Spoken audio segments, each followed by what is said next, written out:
несколько дней в Абхазии произошла ужасная трагедия. Вот уже несколько дней Константин Белозеров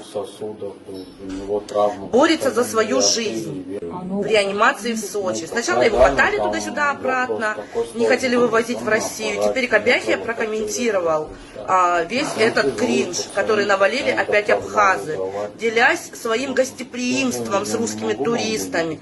Мы гостеприимные, мы добрые, кричат они на каждом шагу. Ну а теперь в комментариях они пишут: он сам виноват, он по пляжу ходил в пляжной одежде. Анапа, Геленджик, возьмите на заметку, Темрюк, возьмите на заметку, в пляжной одежде все. Все теперь будут как Константин Белозеров. Видите, так сказать, ноу-хау.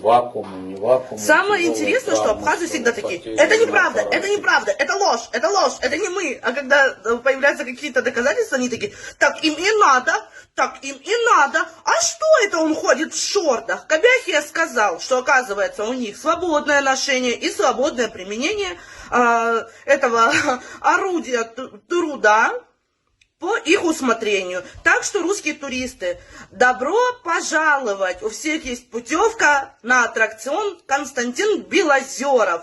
Возможно, вас даже не отвезут в больницу. Возможно, просто заметут следы. Будут катать туда-сюда, туда-сюда.